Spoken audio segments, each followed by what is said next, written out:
12 कक्षा पास नगरुन्जेलसम्म कसैको हातमा मोबाइल दिने कामै छैन। एकदम गल्ती गर्दै हुन्छ, किनकि त्यति बेलै हो यो दिमाग बढ्ने समय, त्यति बेलै हो शरीरभित्रको फङ्सन बढ्ने समय भनेको। अब शरीरको भित्रको दिमागको वृद्धि हुँदैछ, तपाईँले हातमा राखिदिँदै हुनुहुन्छ कि नकारात्मक त्यहाँ जो रेज हातबाट जाँदैछ त्यसले दिमागमा असर गर्दैछ। हजुर आज देखिँदैन, भोलि तपाईँले त्यसको असर भोग्नुहुन्छ।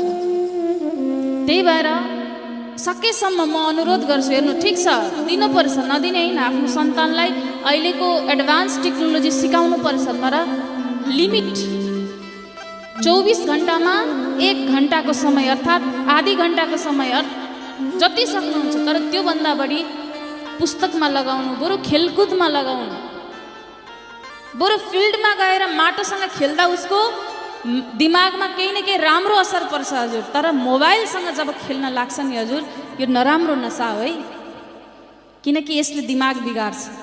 याद गर्दै जानु होला, अहिले वैज्ञानिकहरूले निकालिरहेछ, हजुरले पनि सुत्ने बेलामा शिरको छेउमा मोबाइल राखेर नसुत्नु, किनकि त्यसबाट आउने रेज जुन छ नि त्यो दिमागमै जाँदैछ। हामी फोन उठाउँदा पनि कानमै लान्छौँ, त्यसले दिमागमै असर पुर्याउँदैछ। त्यही भएर भन्दैछन् अबको 10 वर्षभित्रमा हर घरमा एउटा मानसिक रोगी जन्मिन्छ। एउटा मानसिक रोगी घरमा जन्मियो भने नि घरभरिको मान्छेलाई मानसिक पीडा हुन्छ हजुर। यो संसारमा हात बिग्रियो भने अर्को प्लास्टिकको जोड्छु भन्न पनि पाइन्छ, मुटु बिग्रियो भने प्लास्टिकको लाउँछु भन्न पनि पाइन्छ, तर दिमाग बिग्रियो भने फेर्छु भनेर पाइँदैन। दिमाग बिग्रियो भने नाङ्गै हिँड्ने पनि थाहा पाउँदैन हजुर। त्यही भएर सबैभन्दा शान्त यसलाई राख्नुपर्छ, यो बिग्रियो भने सबै बिग्रिन्छ। म बार बार यही अनुरोध गर्छु हजुरहरूलाई। यसले अहिले त हजुरहरूलाई खुब आनन्द आइरहेको होला, खुब हेरिरहनु भएको छ, त्यसले हजुरलाई मनोरञ्जन दिएको लाग्ला, तर त्यसको जुन असर पर्छ नि हजुर, अनि कहाँ कहाँ भट्किनुहुन्छ। यसले बार बार म अनुरोध गर्छु सबलाई, आफ्ना सन्तानलाई बेलैमा समयमै उनीहरूलाई सम्झाउनुहोस्। अनि कहिलेकाहीँ हजुरहरूले बच्चालाई नि जे माग्छ त्यो दिने काम गर्दै नगर्नु।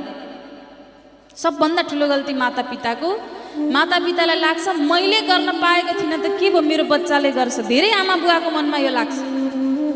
तर तपाईँले त्यो दुःख गर्नुभयो, तपाईँ यति बुझ्ने हुनुभयो, त्यो बच्चालाई तपाईँले सुखै सुख राख्नु भने त्यसले सानो परिस्थितिसँग पनि जुझ्न सक्दैन, डिप्रेसनको शिकार बन्छ हजुर। जुझ्न सिकाउनु पर्यो नि उसलाई। बेला बेलामा हजुरले यस्तो प्रकारले ज्ञान दिनु पर्यो कि हजुरलाई लाग्छ कि यसले कहिलेकाहीँ आनन्दसँग बस्नु भएको छ भने ए बाबु आज त मेरो खुट्टा साह्रै दुखेछ, तिमीले आएर मिचिदेऊ न भनेर सिकाउनु पर्यो कि कहिलेकाहीँ। ए नानी मेरो टाउको दुखिरहेछ, आऊ न भिक्स लगाइदेऊ न भनेर सिकाउनु पर्यो हजुर, व्यवहारिक ज्ञान। अनि बुढेसकाल भएपछि आएर खुट्टा खिच्छ छोराले, तपाईँले बच्चादेखि सिकाउनु भएन छुनलाई, अनि बुढेसकालमा मलाई सेवा गर्ला भने आश के गरिराख्नुहुन्छ। बालपनदेखि थोरै थोरै कष्ट दिने बानी बसाउनु। आँखाले देख्नुभयो नि, लड्यो नि, बाबु उठ तिमी सक्छौ भन्नुपर्छ कि। सानो सानो कुरा हो सुन्दाखेरि, ओहो तिमी कस्तो लेख्छौ म बसेर हेर्छु भन्नुपर्छ कहिलेकाहीँ। हो कहिलेकाहीँ धेरै मोबाइल चलाए, बाबु ठिक छ तिमी मोबाइलमा गुगलमा गएर हेर त, धेरै मोबाइल चलाउनेलाई के हुँदो रहेछ हेर त, तिमी कपीमा लेख त भन्नुहोस् त। 3 पन्ना लेखे पनि सकिँदैन, उसको पनि दिमागमा पस्छ कि मोबाइल चलायो भने मलाई भोलि यो रोग लाग्दैछ। त्यही छ त हजुर सबै सल्युसन, उसलाई पनि थाहा हुन्छ कि।